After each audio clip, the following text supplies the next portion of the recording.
tu es prêt à toute éventualité, tu décroches la ligne, c'est une aventure qui commence. Bonsoir.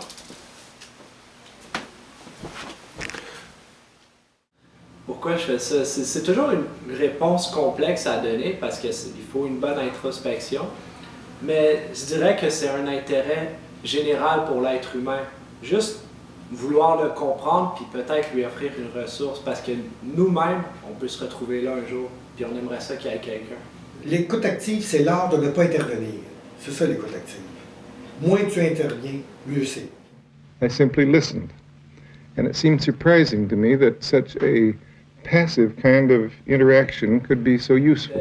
Notre école de pensée découle directement de Carl Rogers. Ce qu'on fait, c'est on croit que l'être humain connaît lui-même ce qui est le meilleur pour lui. Conséquemment, on lui laisse l'espace de développer lui-même sa stratégie pour se sortir de sa problématique, de comprendre sa souffrance. C'est comme une enquête. J'essaie avec vous là, de savoir dans quelle émotion vous êtes. Des fois, c'est très, très évident. On sent la personne en colère, ben, elle est en colère. Hein? Je vous sens en colère. Ouais, tu comprends? Bon, c'est facile, là. Mais des fois, c'est beaucoup plus difficile que ça. La personne ne sait pas elle-même quelle émotion elle est en train de vivre. Et l'intelligence émotionnelle dans notre société, c'est pas très encouragé de la développer. Il faut performer dans notre société. On a beaucoup d'êtres humains très, très peu développés émotionnellement.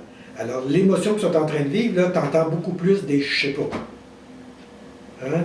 Comment tu files? Je sais pas. C'est parce qu'ils n'ont pas de mots. Ils ne le savent pas, ce qu'ils vivent. L'émotion, ils ne la reconnaissent pas. Ils ne sont pas capables de faire le lien entre quand je me sens comme ça, c'est ce mot-là, pour essayer de dire aux autres comment je vais, c'est ce mot-là qu'il faudrait que j'emploie. Je ne le sais pas. L'intelligence émotionnelle très peu développée. Alors, le reflet, c'est pour aider la personne à ce qu'elle vienne à bout de mettre le doigt sur ce qu'elle est en train de vivre, puis de nous le dire. Ça va y aider.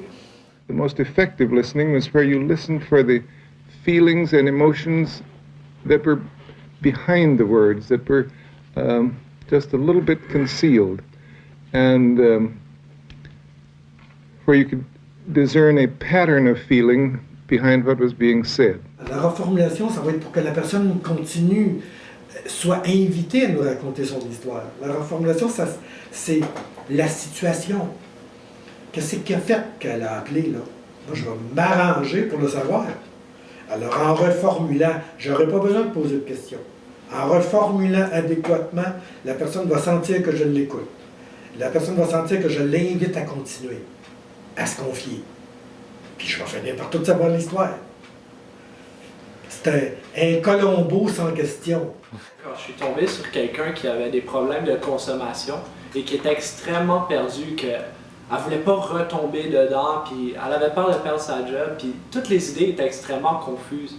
Puis je laissais des longs moments de silence, peut-être 1 minute, 2 minutes, parce qu'on sentait qu'il y avait quelque chose, qu'il y avait une réflexion. De son côté, elle réussissait elle-même à clarifier les idées. Mais elle savait qu'il y avait quelqu'un pour la supporter, quelqu'un qui était calme. Puis le silence, c'est ça, c'est le calme. Si je comprends bien, ça va pas bien aujourd'hui.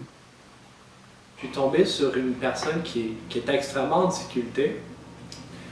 Quand elle venait de se séparer, elle s'était retrouvée dans la rue du jour au lendemain, à être dans un hôtel miteux avec une seringue et pas pouvoir subsister là. Conséquemment, ce que ça nous fait réaliser, c'est que quelqu'un de souffrance, ça peut aussi bien être vous et moi. Du jour au lendemain, on peut devenir une personne qui utilise ce service-là. L'écoute active donne de l'importance à un espace silence. C'est très important. Si l'appelant me dit, coudonc, êtes-vous encore là? M'écoutez-vous? Ah bien, certain que je vous écoute. Je respectais votre silence. Oh là là! Dans la société, là, une personne ne se fait pas dire ça. The gentle and sensitive companionship of an empathic stance, accompanied of course by the other two attitudinal elements, provides illumination and healing. In such situations, it is, I believe, the most precious gift that one can give to another.